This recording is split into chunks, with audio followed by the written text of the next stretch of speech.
What's going on, everybody? Happy Wednesday. It's the Prep Queen, Ariel Epstein. We're going up till 6 o'clock Eastern time here on the Prep Queen pod. We are locked, loaded, ready to go today because we've got some great guests coming on the show. We're going to talk all things NBA futures. Coach James Young going to join us at 5:30 p.m. Eastern time. Tom Vecchio going to talk some NHL props, Major League Baseball props, Thursday night football early looks.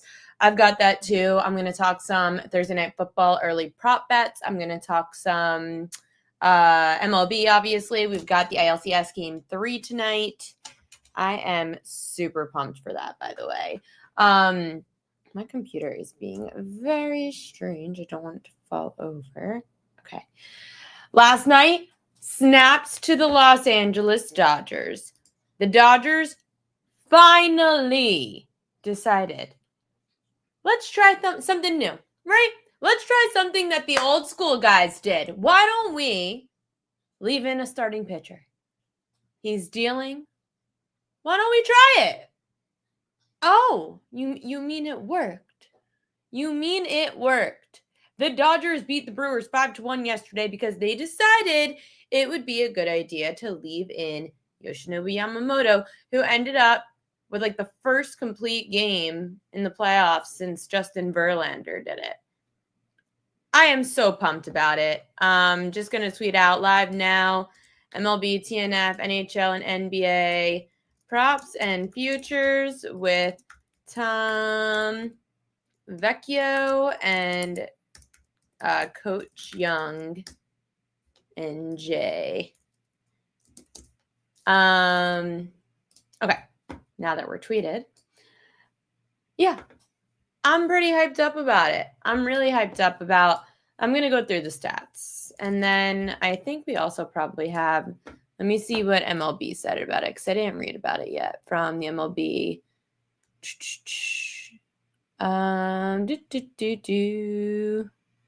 Okay, so a few stats to know about what's gone on so far in Major League Baseball.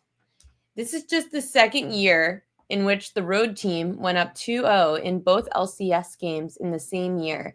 The only other was 1970. It's crazy.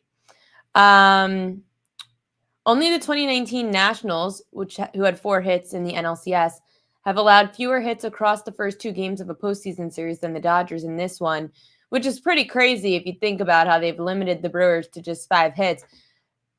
Milwaukee is hitless in 34 at-bats against non-fastballs so far this year. Blake Snell and Yoshinobu Yamamoto each have gone 8+ innings in the first 2 games of the series. The last team to have its starters go 8+ in back-to-back games within a single postseason was the Giants, and they won that 2010 World Series. But let's remember that we haven't had a back-to-back winner in Major League Baseball in forever. In fact, we haven't had a back-to-back. We haven't had a reigning World Series champ return to the World Series for a second year since the 2009 Phillies, who lost. The chat talking.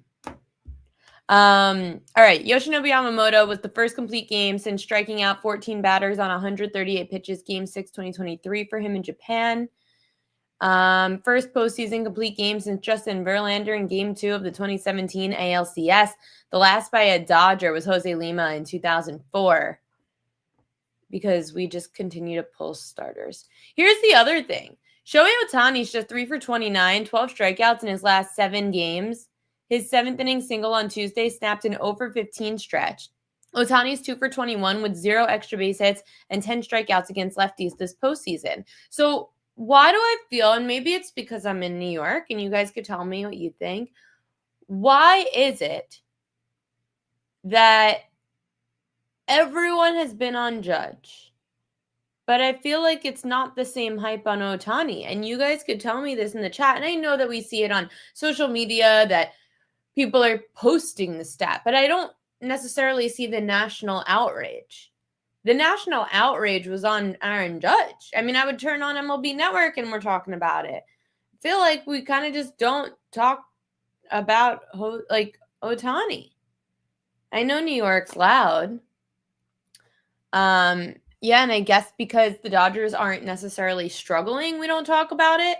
Whereas the Yankees were struggling. So I guess when the Yankees struggle, and here's the thing too. The Jays are struggling, and so is Vladdy. It just is crazy how much an offense can run through one guy, and that's what's impressive on the Dodgers. The offense doesn't run through one guy. Your one guy is struggling, and the Dodgers are still winning. But Vladdy's struggling, the Jays are struggling. Judge struggled, the Yankees struggled. The Dodgers just always, like you say in the chat, always find a way to win these games. But now, I'm just going to look at the odds board real quick. So the World Series favorite right now is the Dodgers at -170. We think in Seattle, LA World Series because remember the stat? Out of, 89% of the teams to go up 2-0 on the road in a best of 7 win the series. 89%. That's the Dodgers, and that's the Mariners, because those two are going back home now for 3 games. 2-3-2. Absolutely insane what we're watching, and the fact that we've got 2 teams up 2-0, 2 road teams up 2-0 is crazy. Now, I do believe that we should, based on the baseball laws of physics, we should get one series that is like, OMG, I can't believe the comeback. And if there was one team to be the comeback kings, it would be the Toronto Blue Jays. I don't trust Milwaukee, but I will say this. Milwaukee has hit better all year long on the road. They are the best road hitting team in baseball. How will that change? We'll see. We'll see if that will change at all in LA. My good friend Tom Vecchio joining the show now. Let's talk a little MLB before we get to his actual props on the board. How surprised are you to see these 2 road warriors go up 2-0? I'm more surprised with the Blue Jays, being down 2-0. So more surprised about the Mariners, especially after what they did on Friday night, expending their entire pitching staff and then having to start on Sunday. And, Bryce Miller is like the weakest link of their starting staff. So it is what it is. So the fact that they were to win game 1 at their weakest is very encouraging for the Mariners. And I would say I will have hope or optimism, I guess you could say, about the Blue Jays if their offense performs tonight. Them winning the game 2-0, 2-1, 1-0, I would not be encouraged by that. The fact that they're not able to get runs across the board. If they're going to win and have a chance to come back in the series, more importantly, they need to win, 5, they need to put up 5-6 runs. That would be the most encouraging thing if you're a Blue Jays backer, getting their offense going against his pitching staff. It's scary. They're going to have to face Luis Castillo in Seattle, and he pitches much better when he's home. Yep, and that's a big thing. A lot of people will mention that the batter's eye behind the pitchers in the outfield in Seattle is not very helpful for hitters. There's the noise, apparently. Tarek Skubal said he couldn't hear anything. It's not the batter's eye, the Mariners bats are used to it. They play half the season there, but seeing, opposing teams go in there and always struggle is something that we've routinely seen for years. And Mad Max also. I mean, I would be a little concerned, honestly, if I was Toronto at that point.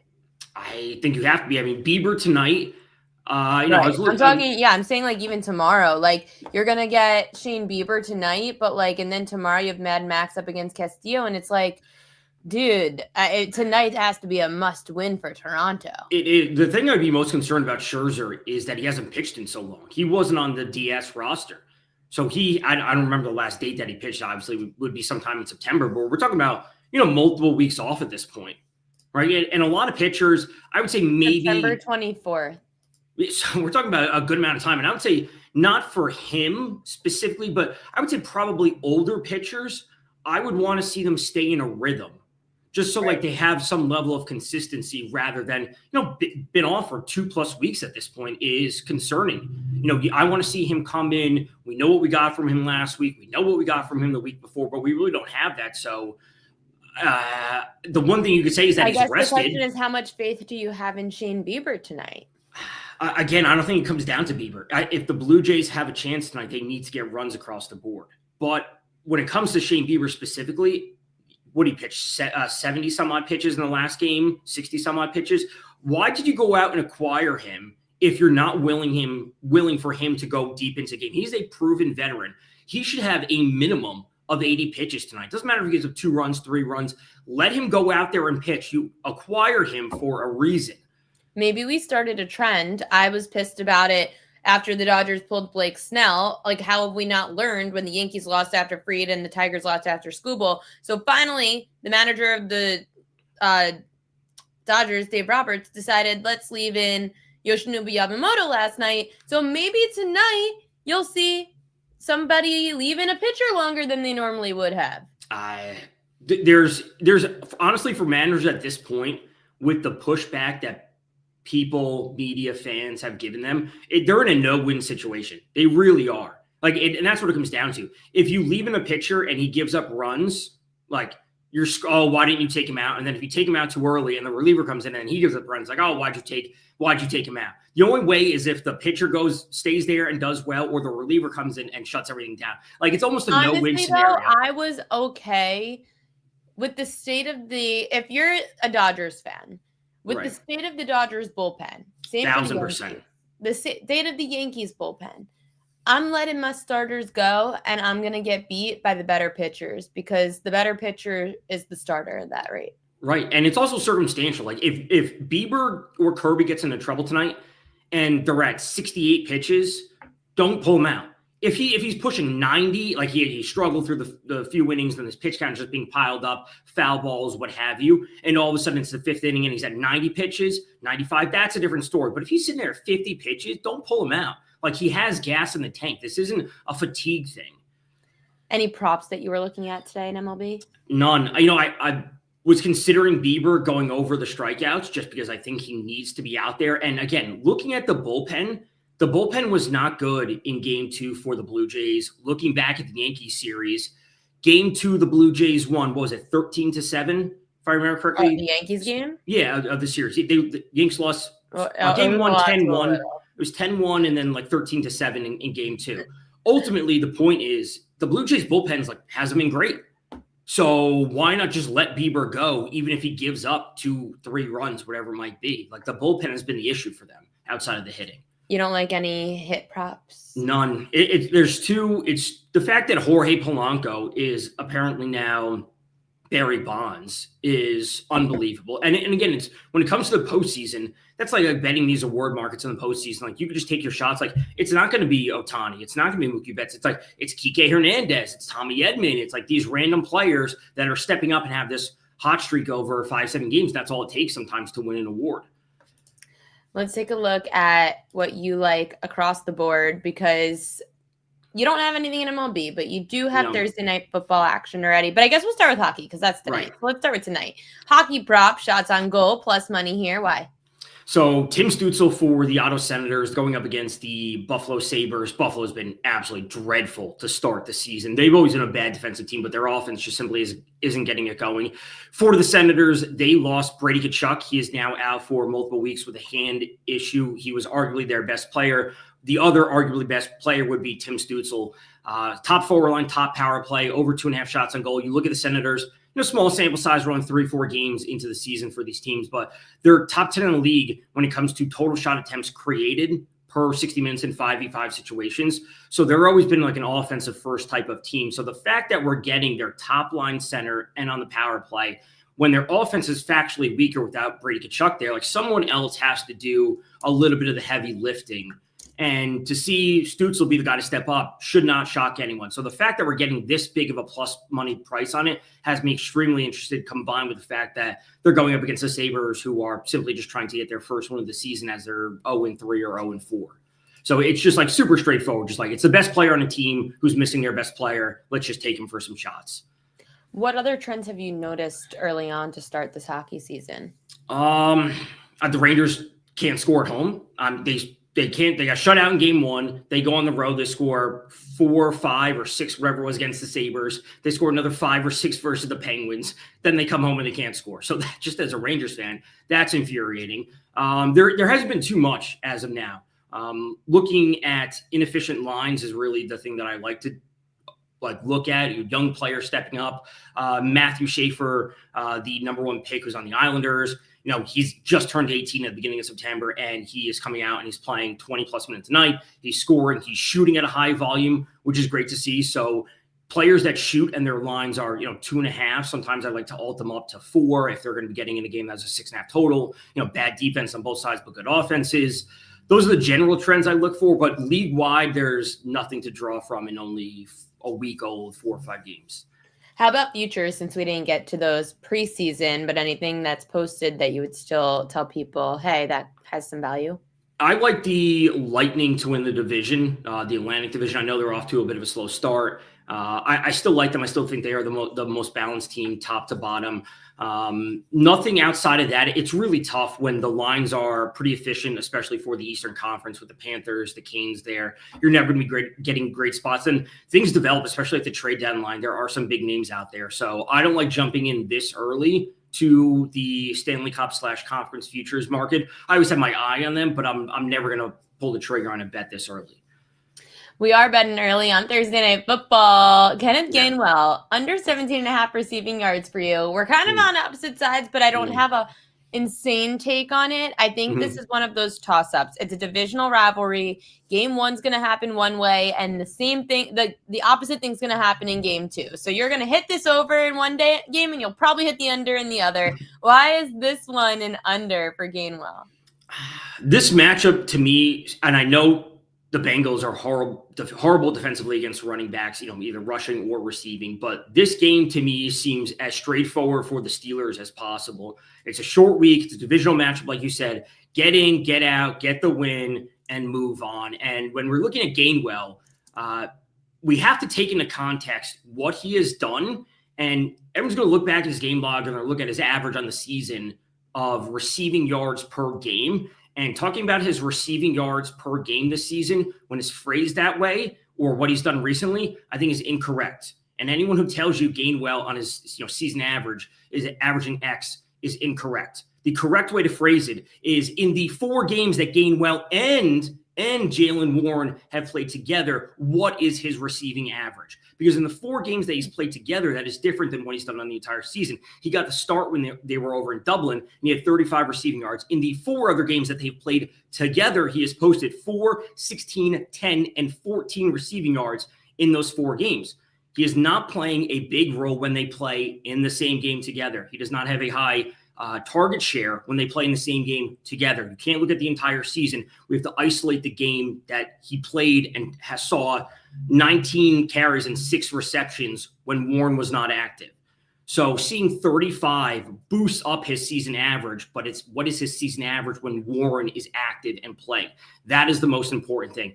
And when we look to Cincinnati overall, right now, Cincinnati, they are 27th in the league in EPA per rush. So they're horrible on the ground. We know this. Again, get in, get out, get the win. Simple. If you were to tell me that Rodgers falls under his passing yards prop, I'm not going to be surprised. And it's not because he plays badly. It's just because they don't need him to pass, where they just control the game. The defense helps. So bad against the pass, though.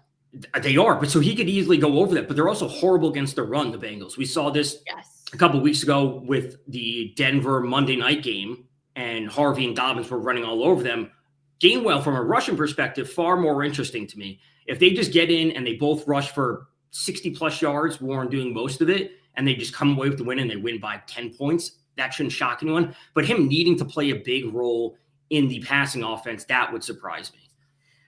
I'm going to tell you my take on the running backs because we both have differing opinions, so I want to duke it out.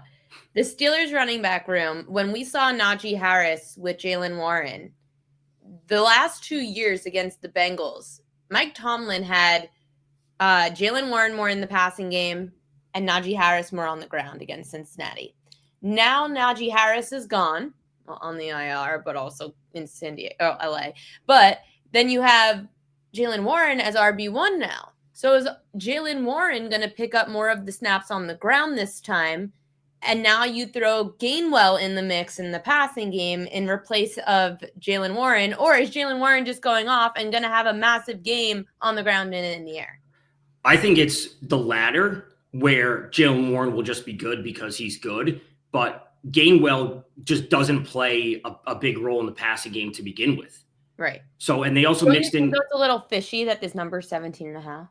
No, because his season average is season average is 15 and a half, 16, whatever it is. So to see it right. Yeah, but again, it's just that one game. But that's the one I'm saying. The one game is boosting it up. So the other games, his season average is 11 outside of that game. So to see it this high is wrong. Why would we be betting into a number when he's averaging 11 receiving yards per game outside of the Minnesota game when they were in Dublin, and his line's at 17 or 18? Why would we be betting over for him to essentially double his season average? You need to get to 20 yards to feel comfortable over 18 and a half, and his season average is 11. So I know Calvin Austin is out, but they've been mixing in the 3 different tight ends, the rookie Caleb, the rookie running back Caleb, I forget his name, seeing some snaps. But this is a straightforward game. Run the ball with them, and they won't have to pass it.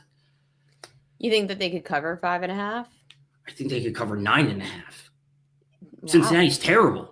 I know. Am I going to be shocked based on how things have gone? We just don't have enough info on Joe Flacco as a Bengal yet. We have one game. Right, but it's not like he's going to be operating it any differently. The rush from the Steelers should be a pass rush, should be able to get there. Now, if you were to tell me this game ends 20-17 and it's absolutely disgusting and the Steelers win and they don't cover, am I going to be shocked? No, it's a Thursday night game, divisional especially, weird things can happen.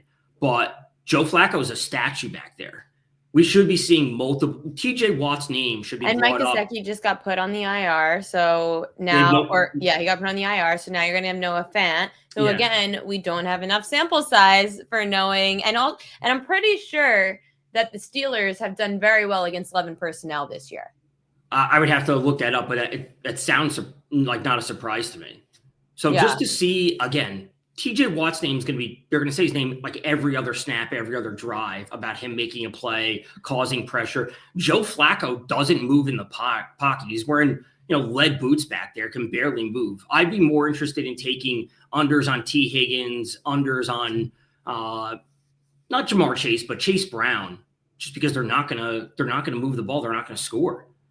Yeah, no, it's crazy. And even though I was in the newsletter talking about T. Higgins, the way that the Steelers defense is, T. Higgins matches up really well against their defense just because of, and I have to get the exact, I'll tell you exactly what I wrote earlier today in the newsletter. So whenever the Bengals, first of all, he's their primary target when facing, that's what it was. When facing man coverage, Higgins is their primary target. He's used 32% of the time, 4th highest in the NFL. And the Steelers love using man coverage, but they're really good in man coverage. So it's more about receptions than yardage for T. Higgins. If there was anybody tomorrow, then it seems like T. Higgins is the guy to try to get maybe some of those receptions. And it's a high number at 4.5 for a quarterback he's only in his second week with. But I feel like if there's any receiver tomorrow that's going to get receptions, it's going to be T. Higgins. So Chase's number is, what's his reception prop at? It's at 6.5 as usual. Yeah, I mean, I would almost be more interested in Fant's yards than anything else. Just hopefully a buy low spot at 28 if he has to be utilized. We know the defense is going to, mind their P's and Q's to try and eliminate Chase and Higgins as much as possible. And maybe that would just lead to Fant having a slightly easier path. Not saying it's going to be an easy one. Is there a running back that could save the run game? No, not the Bengals' offensive line is terrible. What's it right now? For the Bengals' offensive line for yards before carry, they're 27th in the league, and their run block win rate is 20th. And their pressure rate allowed is 28th. They are terrible. Mark has a question for you, Tom. This is crazy. Do you like Cleveland over Miami for a survivor? He's crazy. I would want to know what teams you have used before, in the weeks obviously leading up to the fact that you're still live at this point. You ducked the Cardinals a couple of weeks ago. You got past that. You ducked the Packers against the Browns in week 3. I honestly don't hate the Bears at home. I know that might be a little bit crazy, but the Bears at home versus the Saints isn't terrible. If you have the Chiefs the Chiefs at home versus the Raiders, I think that's totally fine. The Packers this week, if you have them and Kyler isn't playing, That's totally fine. And then I would look to the Lions at home versus the Bucs. The Lions at home versus the Bucs is an amazing matchup when you think about it. The Bucs have no one healthy on offense.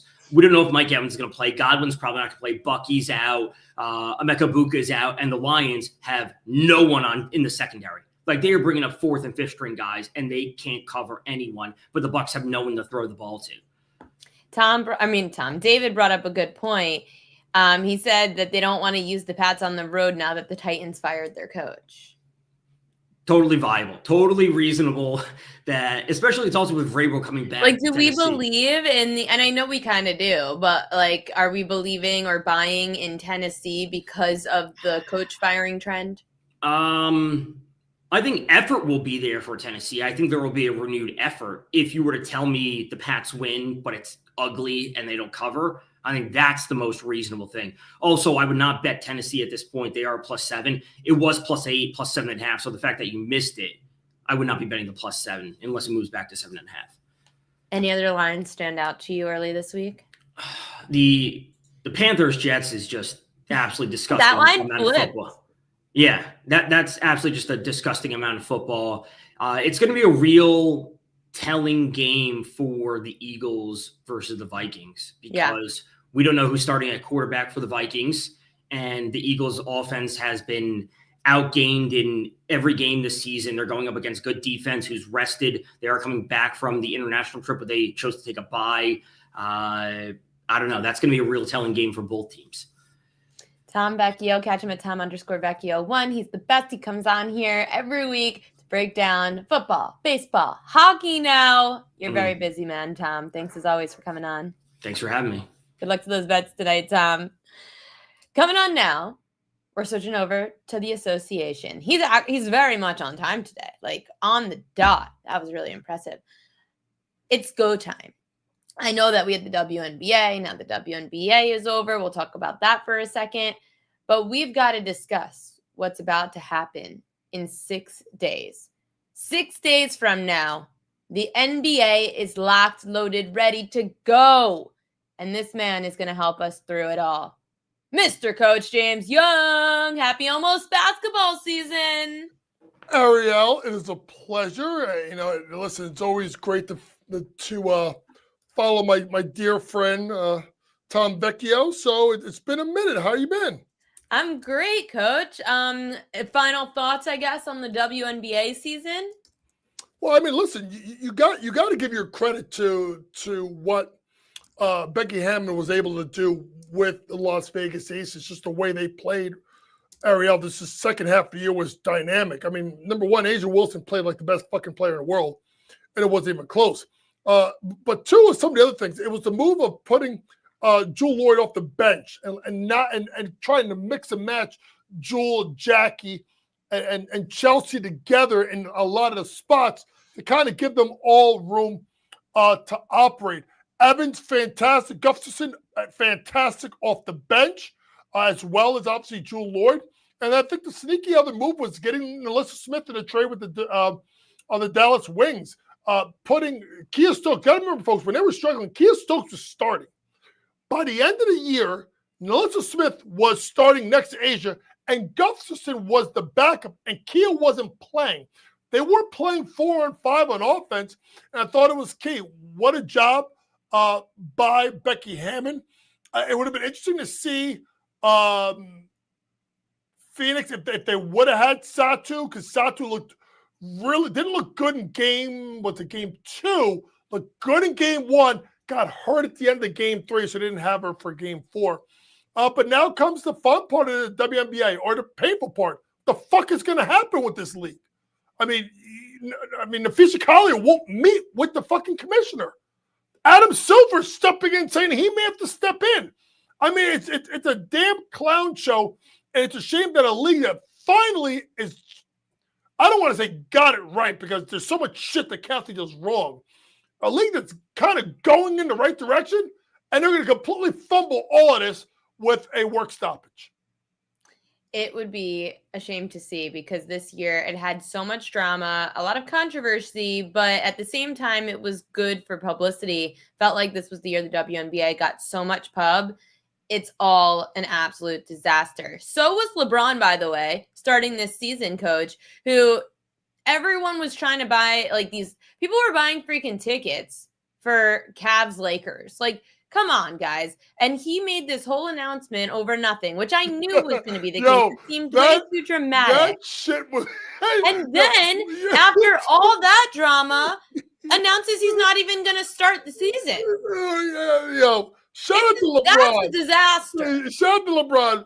My man fucking got us with a Hennessy ad. I mean, God, how about all those people, Ariel, that bought those tickets to Utah? They're trying to sue LeBron. The tickets went from I think $40 to $500 for the cheapest seat.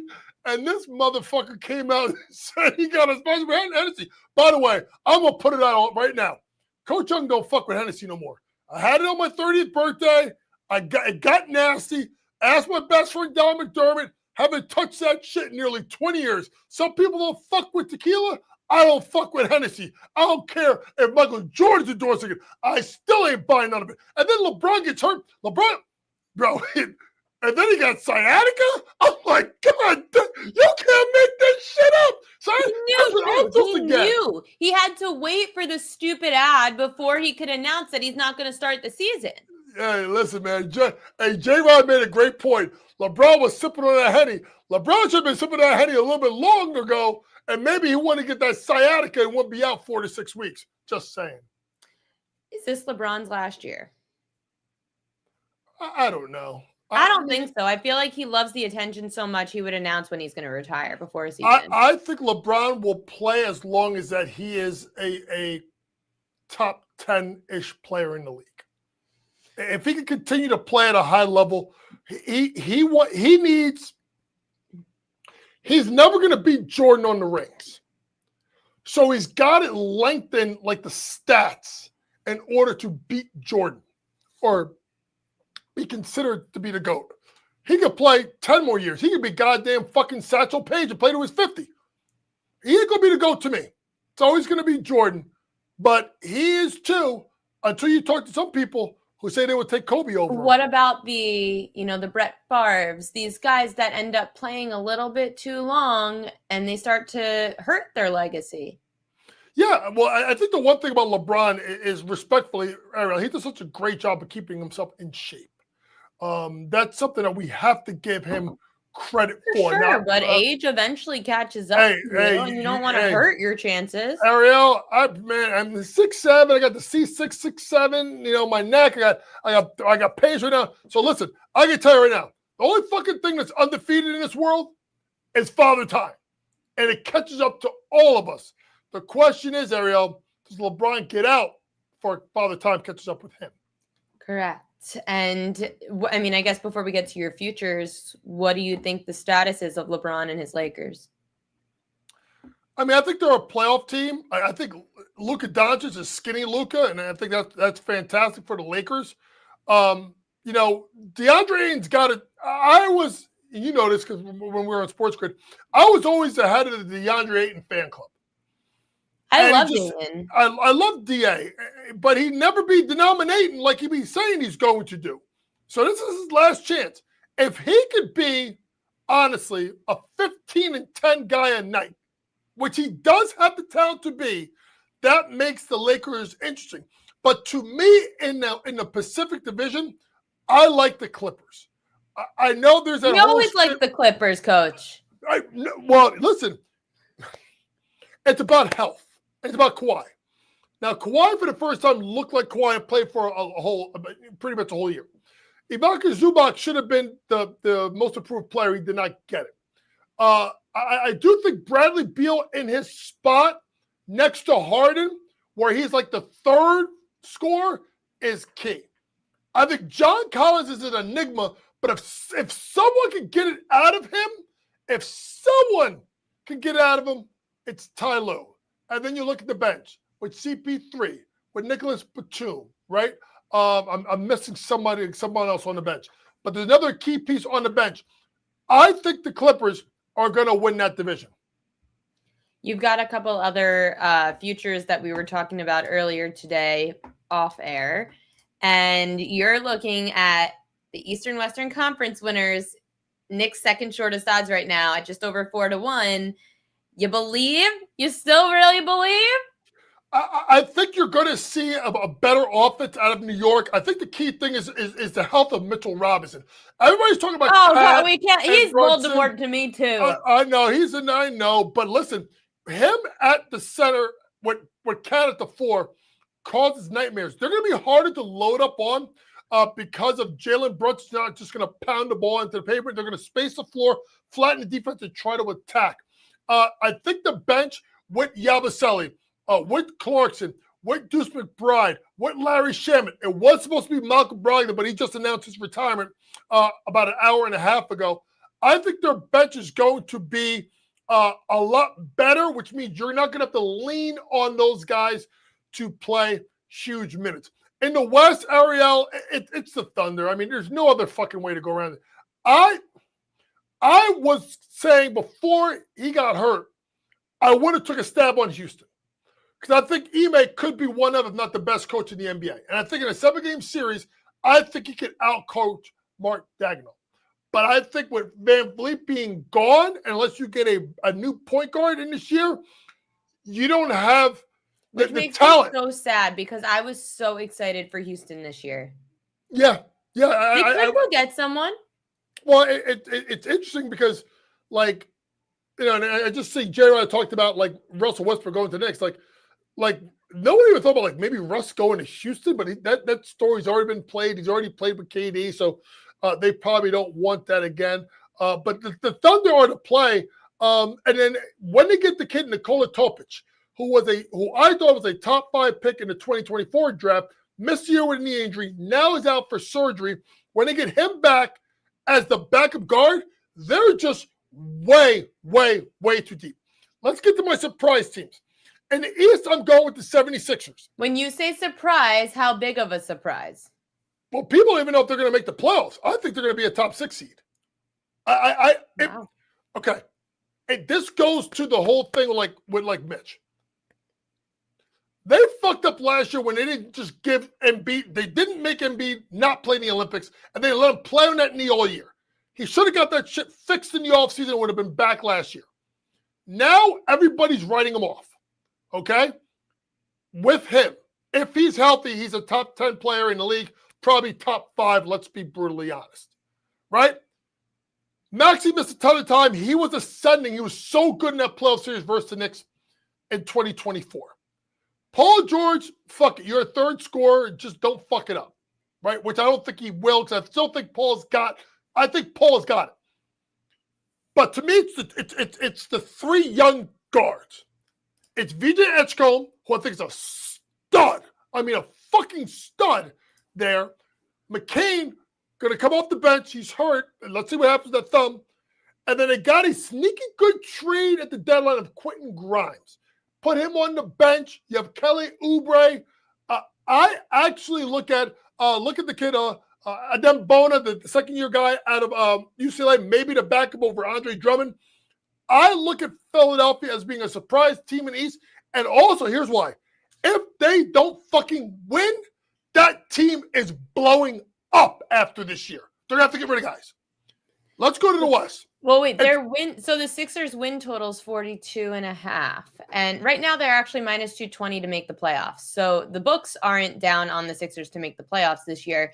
But 42.5, then, would you say you would take the over? I would go over. I would just take the over then. They're a 47, 48 win team in my opinion, because I don't think Boston's going to be very good, even though people are talking about Jason Tatum coming back. So the way to look at it is probably just take their win total over. Okay. For the West, team total over, it's going to be Portland. And people are like, wait, fucking Portland? Folks, hear me out. Portland was a lot better than people think the second half of the year. I think they had to get rid of one of the guards because between Scoot, Shaedon Sharpe, Anthony Simons, they had to get rid of someone. Okay? Now you got an adult in the room and Drew Holiday, a good defensive guard who can really lead that team, has won championships, multiple championships, and kind of be that leader on the floor for Chauncey Billups. Right? They have Donovan Clingan in his second year. I like the ascension of Shaedon Sharpe. Obviously, I think Scoot gets better. And then there is my guy, Mbop, Yang Hansen. If you haven't seen the Chinese Joker, you are fucking missing it. This kid can absolutely hoop. Threes, dimes, drives, big. So I'm watching this motherfucker and I'm like, how the hell? And I did the draft with Ben and with Ben Stevens and Kevin Walsh and Tom Vecchio. And all of us were like, this kid's going to be a player. I had Yang going in my top 10 because I thought that he was going to be that good. And he slipped down. And then when he went to Portland, we're like, wait, why Portland? They already got Don McClingan. And then I'm watching him. I'm like, man, fuck, this boy can play. I'm telling you right now, y'all in the chat know what I'm talking about. Mbop, Yang Hansen, that boy is nice. I love that Jessica asked about Camara as well. I forget now. I said, what was his last name? How do you pronounce it? Kamara? Okay, because I remember I had to learn it last year because I had a lot of his props. Who cares about the pronunciation? I know my broadcast coach would get so mad at me for saying that, but we hit a ton of props on that forward last year, especially down the stretch. Thoughts on him? I think this is, listen, you're going to see this year how good of a coach Chauncey Billups is. You're going to, and I even talked about Avija, who could be the most underrated player in the Western Conference. So we had a lot of props on him too last year. They year. have so many guys on that team that I think Chauncey is going to do work on them. So I would look at them to go over their win total, and then it's going to be plus money. Maybe look at them just to make the play-in tournament. I would make the playoffs. So their win total is really low, 34.5 right now. And then for Portland to make the play-in is plus 185. If you want to go plus money, now they're going to have to get themselves to about 42 wins, right? So if you want to take a stab at that at plus money, plus 180, that's fine. Safer bet to go over their win total this season. You talk about which coach is on the hot seat this year if they don't have a good team? Oh, it's fucking Doc Rivers. I mean, Giannis, Giannis got like not one Antetokounmpo, but two Antetokounmpos. Now there's three Antetokounmpos. I feel like I'm fucking counting sheep. 1, 2, 3, and like how Dracula. Now listen, I want to say this. We sit here and we talk about LeBron and Bronny and nepotism. Ain't no one fucking talking about Giannis. Them two ain't good enough to be in the goddamn league. Now listen, at the end of the day, Giannis, do you, brother? But at the end, they're literally just trying to keep the guy happy. And y'all know what I think about Doc Rivers. I love him as a Knicks player. I hate him as a coach. I think he's the most overrated coach in this generation. How he was voted one of the top, 10 or 15 coaches of all time at the 75th anniversary was the biggest fucking joke I've ever seen. So to me, no. I'm fading that team. You're banking on a big three of Giannis, Kuzma, and Miles Turner? That's your big fucking three? No. I actually think that they don't even make the playoffs this year. Oh boy. Okay, so Doc Rivers and Milwaukee, no playoffs this year. That's going to end up a massive story with Giannis and what happens to the rest of his tenure in the NBA, to which he said he's going to retire on a Greek team, but that's besides the point. A player that you think's on the hot seat this year, who's got to get it done? It's Trae Young. I want people to hear me out. No team in the Eastern Conference, them and Chicago, have been the fucking middle of the middle, right? Which means not good enough to compete, not bad enough to tank, in the middle, right? Every year, Atlanta, Chicago, in the play-in tournament. If you look at Atlanta, they had Lloyd Pierce as a coach, got rid of him. Put Nate McMillan on the staff as a head coach, got rid of him. Then they got Quinn Snyder. They had Capella, got rid of him. DeJounte Murray, got rid of him. John Collins, got rid of him. DeAndre Hunter, got rid of him. Bogdanovich, got rid of him. The only guy that's been there the whole time has been Trae. Now, granted, Ariel, when the Bucks won the championship, I think if Trae doesn't roll his ankle, they were rolling so well. He was playing so great. I think they would have beat the Bucks in the Eastern Conference Finals. I think the series was 2-2 when he got hurt. Or I think it was 2-1 when he got hurt. But either way, they were in the series. They've swapped out everybody. Everybody's been swapped out. The only person that's been swapped out is Trey. If they are not, and if you look at the division, Orlando's going to be really good. I think they're top 3. I think it's Knicks, Cleveland, Orlando, top 3. Atlanta should be in that top 6. If Atlanta, they're terrible defensively. They listen. Outside of Dyson Daniels. What? The great Barry Reeves can play defense, right? Jalen Johnson, underrated, and they go get Porzingis, who's a pretty good rim protector. And he stretches the floor, right? And Okongwu was really fucking good in the playoffs. Mm-hmm. They have to make the top 6. If they're in the play-in again and they don't get a first-round upset, what if they lose in the first round?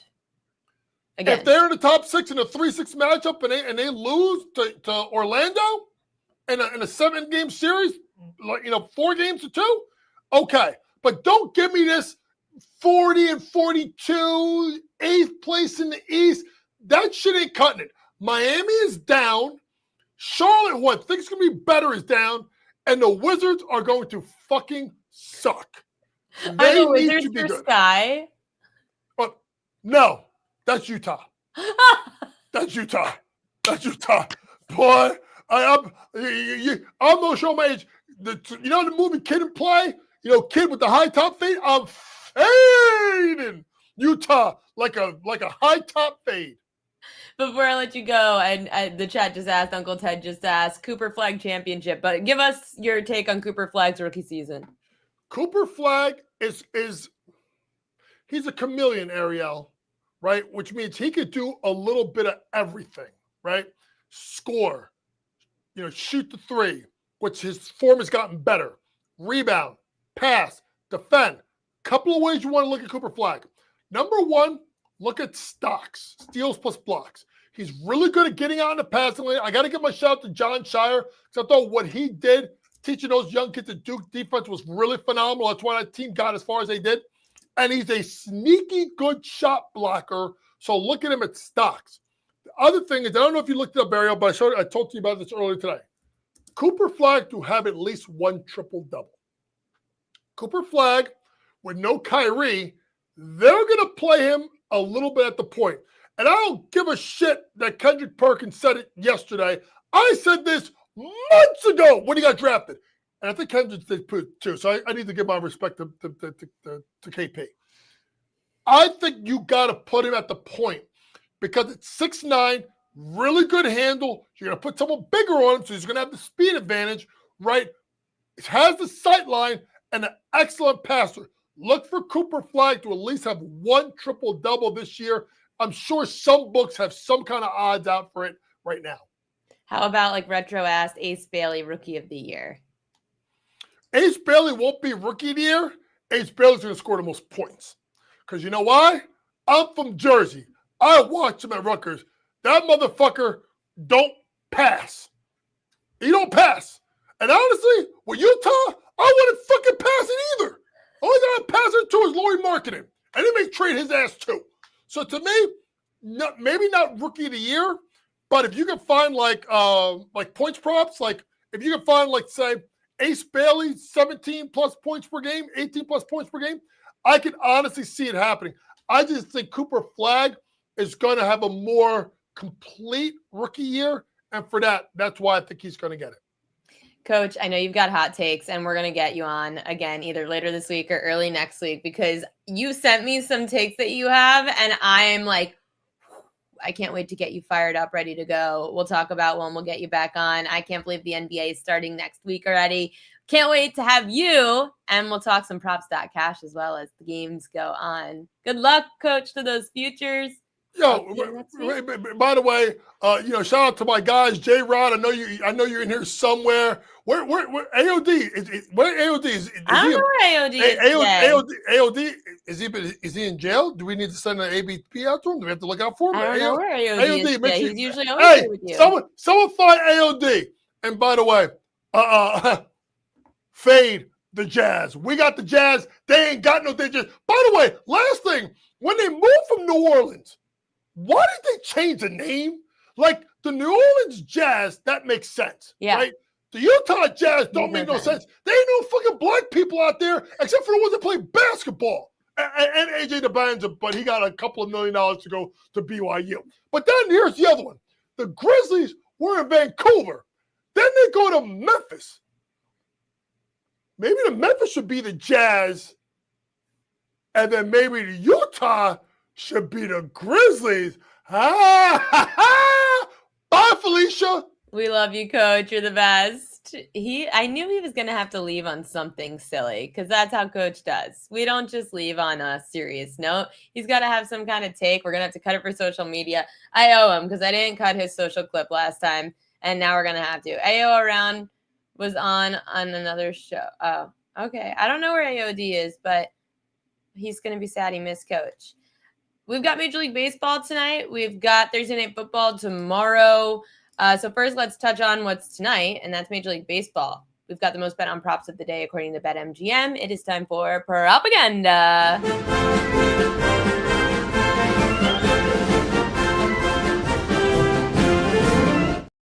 Here's the most bet on props, according to BetMGM for tonight in Major League Baseball. George Springer over a home run. George Springer over a half a single. Cal Raleigh to hit a homer. Vladdy to hit a homer. And Bieber over his outs. Oh, boy. So I feel like there is a way to play George Springer that is not any of these. And we'll talk about that in a second. Cal, you guys know I hate home run props. I understand that everyone loves Cal Raleigh and he's at home. I just have no interest in home run props. And Vladdy, you guys are just banking on him to finally break the curse of the ALCS. Shane Bieber, that makes me, I'm not surprised at all that they think Bieber's going over his outs. People probably think the Blue Jays are going to win because no way they go down 3-0. And Shane Bieber has to come through for that to happen. It also, yesterday I said the same thing of going over on outs for Peralta because at that point you kind of had to leave your starter in when their bullpen was depleted. So I don't hate the over outs for Bieber, but I don't like that the public's on it. You like in Santander. Is he playing officially, Joseph Rodriguez? That's the question. Is Santander actually playing tonight? Because remember, he didn't come back from the game. He had back spasms. So just want to confirm he's in the lineup before we have any bets on him. So yes, so that's where I'm going with George Springer tonight. So looking at the Springer prop, I think that's the best way to play him. So George Springer over half a run, at least you're getting this at plus 122.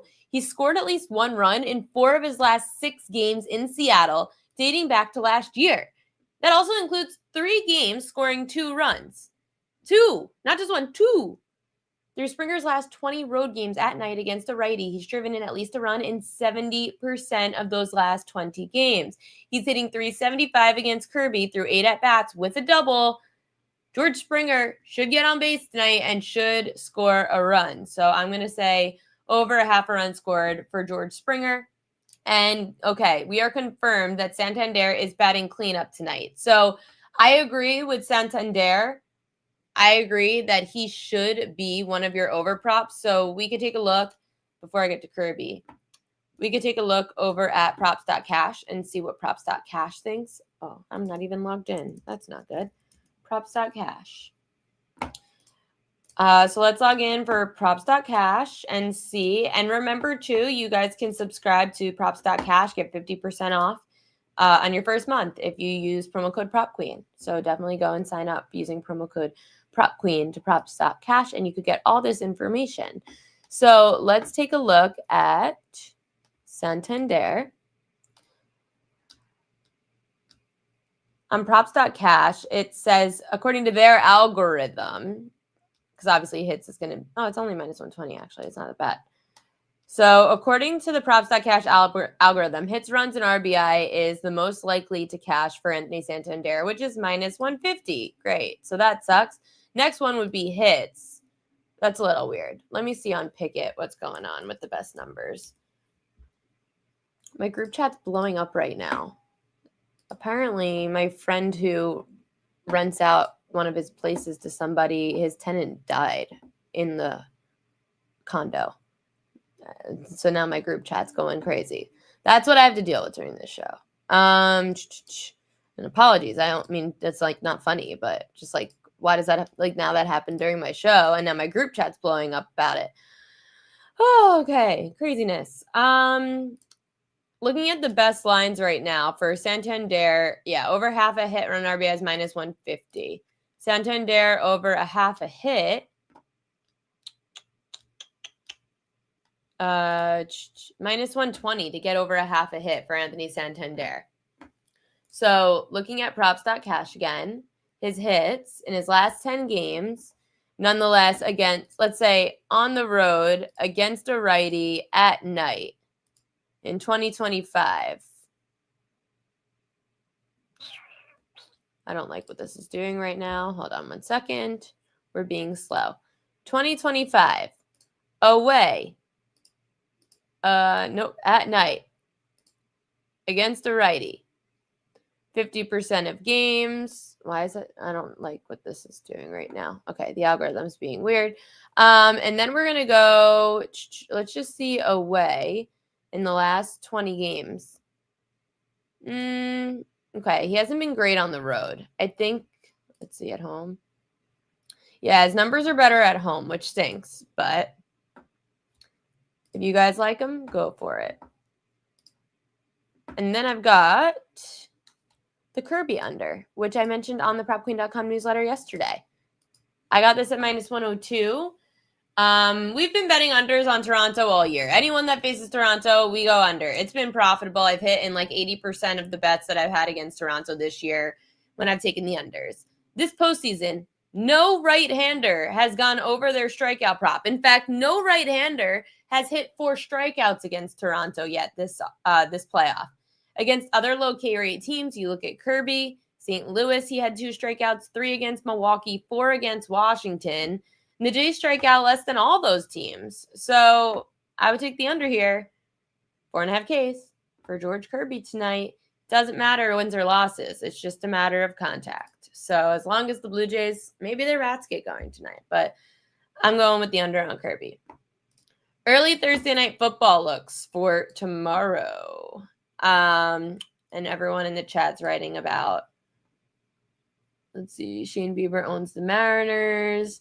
Uncle Ted said Shane Bieber is a 2-2 record with an ERA of a 2.30, 49 strikeouts, 7 appearances against the Mariners this season. The more you know.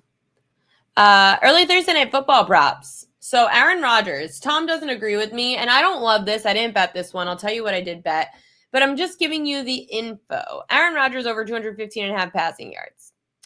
Rodgers has averaged the second quickest time to throw in the NFL and the quickest in his career since 2016. On passes under 2.5 seconds, Rodgers has completed 81% of his pass attempts. That's the 6th highest, averaging just over 8 yards per attempt, second most. Cincy has allowed the 3rd most passing yards per game this year at 268. 5 of the 6 quarterbacks to face the Bengals have gone over their passing yards prop. The Bengals defense has allowed a league high of just under 8 yards per attempt on quick passes this year, including 8 touchdowns, which is the 2nd most. So there is a chance that we see a lot of quick passes from Aaron Rodgers. Maybe you go completions, but I'm just telling you that the Bengals secondary sucks, and they also allow Aaron Rodgers has just been throwing the ball really quickly. But what I like the most is kind of what Tom also alluded to, is how the Bengals run D has been terrible. Jaylen Warren over 48.5 rushing yards. He's recorded just over a 40% missed tackle forced rate, 2nd highest among players with at least 30 touches. Cincy has allowed the 3rd most rushing yards per game to running backs, 120 per game. The Bengals defense has allowed just about 1.5 rushing yards before contact to running backs, which is the 3rd most. They've stuffed a back at or behind the line of scrimmage on just 13% of runs. That's the 2nd lowest in the league.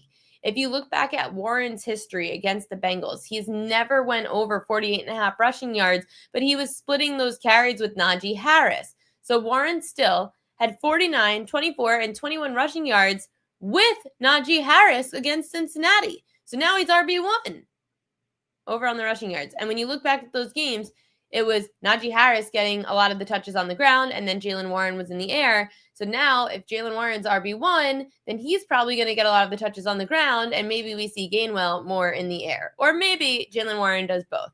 And you could guess whichever one. I said in the newsletter, I lean more towards Gainwell just because I feel that the number is fishy at 18.5. But to Tom's point, the average is around there because of the one great game he had in the air. I might stay away from this, but the Bengals are terrible against pass catching backs. They have allowed the 5th most receiving yards per game to running backs at just over 46. So one of them is probably going over. And again, the way that it went in the other games with the Steelers against the Bengals, Mike Tomlin had one running back focus on the ground game and one in the air. So if there's going to be that duo, it's going to be Jaylen Warren on the ground, Kenneth Gainwell in the air. That would be my assumption on that. And then I mentioned T. Higgins. So I am obviously worried because it's Joe Flacco under center, and it's only his second week with this quarterback. At plus 107, you could get Higgins over 4.5 receptions. The number's definitely high, but last year, in all 3 home games against an AFC North rival, Higgins had at least 5 catches. When facing man coverage, Higgins has been the Bengals' primary target, recording 32% target rate. That's the 4th highest rate in the NFL. He's caught 9 of 16 targets against man for 123 yards and 2 touchdowns, averaging 2.5 yards per route, which is the 5th most. The problem is the Steelers' defense has played man coverage at the 4th highest rate, and their 5 yards per play on such dropbacks are 11th fewest. So that is why I wouldn't look for Higgins receiving yards. I would be more on the reception side for T. Higgins tomorrow. But again, it is Joe Flacco, and we can't necessarily use the numbers from the entire part of the year solely because Joe Flacco loves his tight ends. But again, the Steelers are good against 11 personnel. So this doesn't match up well at all for Joe Flacco. At all. I almost thought about Higgins' longest reception, but the numbers weren't there. On props.cash, he doesn't hit this much in prime time. And again, the Steelers are good at containing these receivers in man. It's just that they are in man so much that the I'm trying to think of the word. The receptions will be there. The targets will be there for T. Higgins because of how much man they're going up against, and that's their go-to guy. But the yardage isn't there. It's more just the magnitude of catches that he's going to get. Flacco over attempts. I thought about it too because the Steelers have allowed they are bottom 5 in attempts allowed and completions allowed and passing yards allowed. But it is very hard for me because we don't have enough of a sample size. So yes, of course, if the Bengals are playing from behind, Joe Flacco is going to have to throw the football. And obviously they have no running backs to show for because their O-line sucks. Are they going to stay on the field long enough for this? I mean, Joe Flacco's pass attempts prop is 35.5. It's pretty high. The question becomes, I know he threw 45 times last week, and that's why at 35.5, it's a little concerning because, is he going to do it back-to-back weeks? Are they going to be on the field long enough for him to hit 35.5 pass attempts? We don't have enough numbers, so I stayed away from pretty much all the Cincinnati props going into tomorrow. We'll talk more about Thursday Night Football on tomorrow's show, but we're at past 6 o'clock, so now I'm going to get to my best bet of tonight, Royal Locks.